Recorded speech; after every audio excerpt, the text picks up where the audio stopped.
Wesley against Magnus in their Armageddon battle. Yeah. All right. So this game here, it's 10 minutes for Wesley. It's 7 minutes for Magnus. I'm just going to repeat the rules real quick for anyone who doesn't know, right? 10 minutes for Wesley, 7 minutes for Magnus.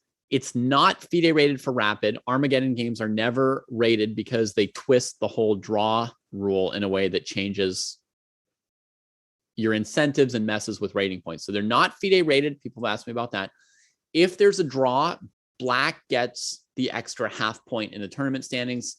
White needs to win the game to get the extra half point in the overall tournament standings. Yeah, so before we jump into it, very quickly, David, what's your prediction for this one? Draw. Which means a point for Magnus. Yeah. You know what? Just so I can disagree with you, I'm going to go with a black win. Black win doesn't really change anything. Yeah, the least plausible result, because in general, like when Black's winning in these positions, they just agree. Or if Black's like clearly better, they usually just agree to a draw. Sort of accepting that Black's going to get the half point. But maybe they're not allowed to offer draws. If they're not allowed to offer draws, then your prediction. I think also the players very often just resign, because what does it matter whether they offer a draw or resign? Yeah. So we'll see. Yeah. We'll see how this one goes. Okay, let's catch up with the game. The position already looking very interesting. Let's very quickly see how we got here.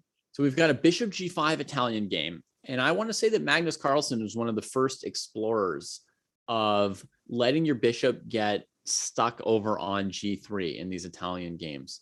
Not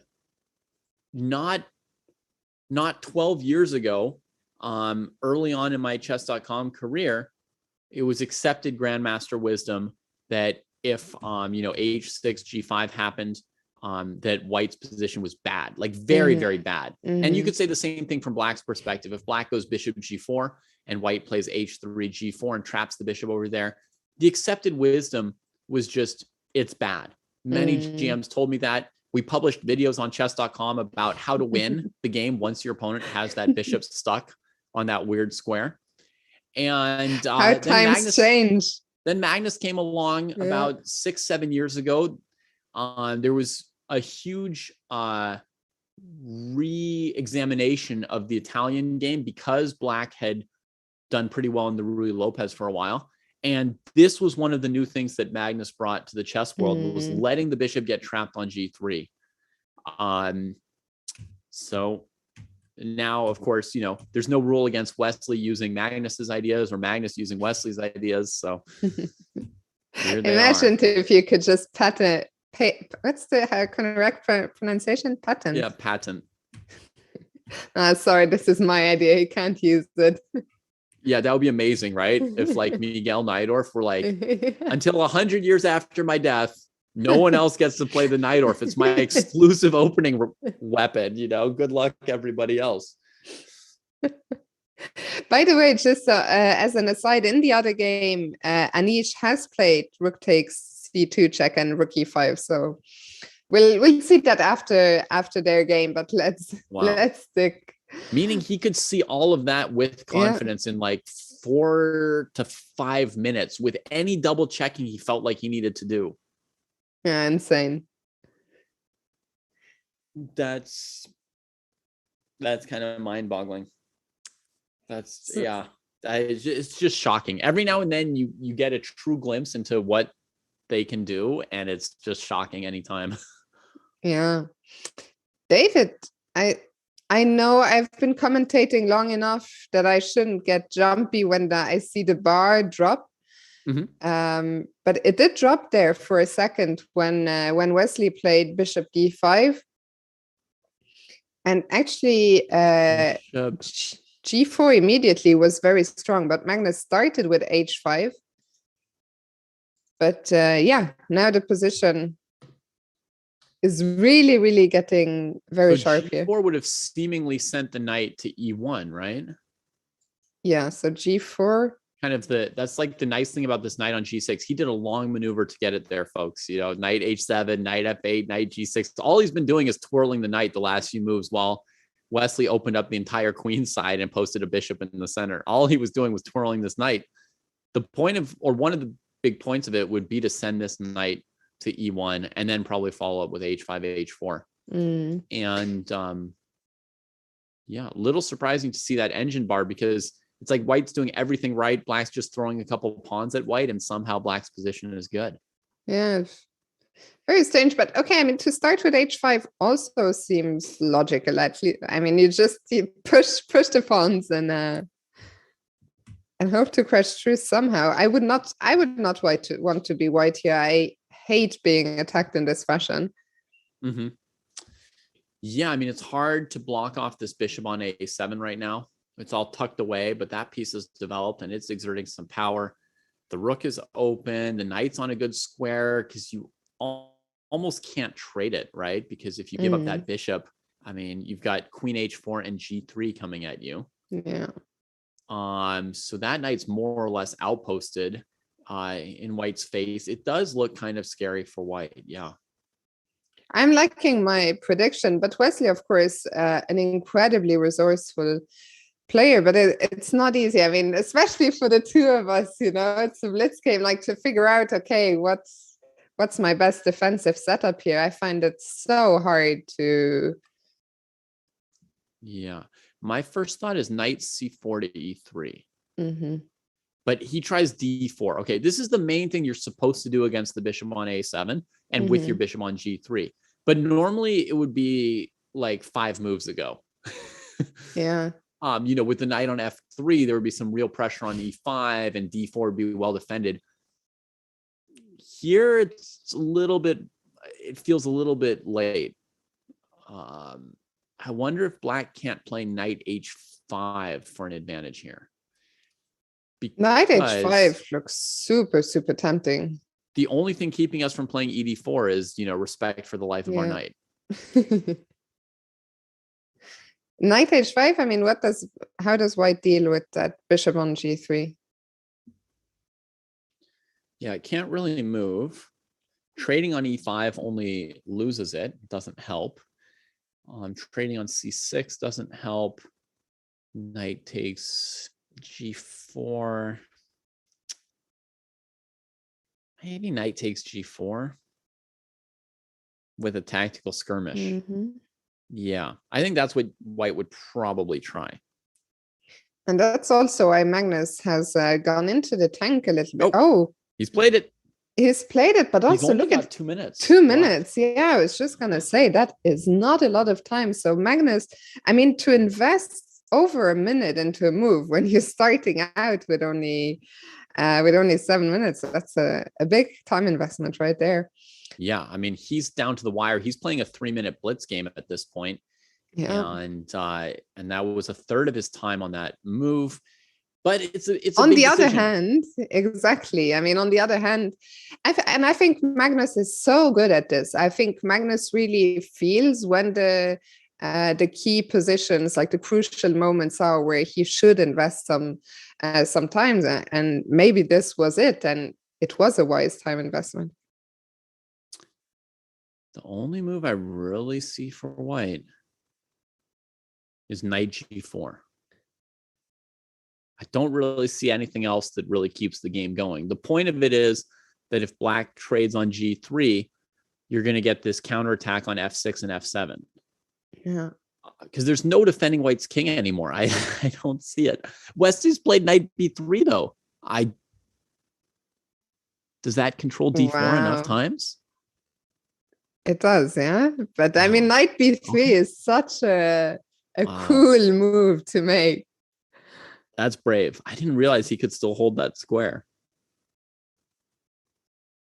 But surely there must be. I mean, it feels like there must be something for black. I'm curious what Magnus. I'm a little bit worried about Magnus' time. Queen g5. Maybe queen g5 to trade on g3 and just play queen h5 and just end white right there. Yeah. He's played knight d8 though. That doesn't look right to me. It takes the pressure off of d4 and goes very defensive. Okay, I know they only got like a minute or two, but let me just put queen g5 on the board. and see what's going on there for 1 second. Like queen g5. Maybe white could pursue me with their queen. But I would drop back to g7. That's sort of my plan. If white wants to trade, I'm with you. I love the idea of just getting the queen in and trying to go for the kill. I'm also surprised to see knight. Okay, rook a5. Rook a5 was played by Wesley here. So now these pieces are kind of in trouble. He's threatening queen a1, just taking over the game. So Magnus now trades and brings the queen. Goes. So he wanted to do the same thing as me, but he wanted f7 defended in advance. It's true that I had not calculated. I thought that this move was threatening knight g3, queen h5, which of course would just lose to bishop f7. That was a really dumb threat. That was a really dumb threat. But okay, that's also why he is Magnus, right? Yep. So now queen g5, and the question is, what do we do now? We see, by the way, in the scores under us, that the classical game between MVL and Mamedyarov has also ended in a draw, so we'll be seeing some Armageddon there soon as well. Wesley is still thinking 3 minutes now, 1 minute for black, but 1 minute. Yeah. But we're on move 28. Let's see. Rook e1 is played, covering a secondary threat of queen e3 and clearing a square for the knight to f1. The knight comes back out to fight for d4 as soon as the threat is off f7. Gets traded. Queen a1 looking to win the piece. Rook b8 giving up the piece and taking this piece. Oh, and now the black king is going to be pretty airy here. It's very scary. The queen is looking down at f7. What do? Do you have to go rook b7, or do you have anything else? Can you give up the rook? Can you go queen h5 or queen h6? I don't really believe it. The king will be safe. It seems like the king goes to f2 and you've just sacked in exchange. Yeah. So, but if you have to play rook b7, white can trade it and then play rook b1 or queen a7, and it feels like you're really missing being castled. I think we might be both getting this one wrong. Only 37 seconds for Magnus. He's gone rook b7. Rook b7. So we're on move 31. So nine more moves to go until the 1 second. It's only 1 second, right? Till the 1 second kicks in. Oh, and here come a slew of moves. The queen did go into a7, and Magnus just retreats the bishop. And against queen c7, will he then castle or play bishop d7? Queen c7 happens. He does just castle now. Oh my goodness, that's and insane. He's got queen d2 coming if white grabs the pawn on c6. So knight f1 covering that, and we're back into a normal positional game. Fiona, they have navigated the wild part. It is kind of positional, but it's also kind of not. Rook d1 to cover the pawn on d4. And I'm curious, what will Magnus? Can we maybe do some king g7, rook h8, still try and get those pieces in? Now we have some trades and just developing the bishop. He gives a pawn. He gives the pawn, but leaves white with only isolated pawns. I think there's room for Wesley to win this. Yeah, I agree. We need to figure out, where do you want your pieces as white? Is your knight happy on f1 for now, or? No, I think it wants to be between f4 and h5. It's not like crying on f1. It's covering the king. It's giving you room. But, okay, knight. Oh, man, the moves are coming fast. Queen f4. Yeah, you can't straighten out white's pawns ever. No way, no how. But this looks, now that e5 has come in, the black queen is cut off from defending the king. This looks... White needs to sort this diagonal, though, right? Like, you can't Can I just go king h2? Yet. White does. Threatening rook h1. Rook g8 played. That is a huge threat. Rook g8. Okay. Oh, it's over. I see a checkmate for white. Queen h4, queen f6. Oh, done. Wow. He's playing it. No, he plays knight f5. What? Okay, was this not checkmate, though? Like queen f6? But the king it can wasn't go to because F8. if you go rook h1, queen e3 traps your king on the side, and you can't finish your checkmate. So but I think Wesley right. found something else. Goes knight f5, takes check. King can't go to f8 because of rook d8. So he takes the bishop with check, comes back in. Okay, we've got pure queen and rook going for mate. f7 could fall with check on the next move if he goes to h7. And Magnus just resigned. Okay, I'm seeing his time run out, then get reset to 3 seconds, then run out, then go to 3 seconds again and again. I think the game is over. It's like dying 100 times. I know. But let's just put it on the board. Okay, king f8 is just mate. Yeah. And if king h7, first of all, maybe you can just take on f7 for starters. Maybe rook d7, but check. And then if here, you have check, here, and rook d8. Yeah. Wow, Wesley proving us both wrong. Proving us both David, wrong. 3 possible results. We picked 2 of them and missed the wrong one. And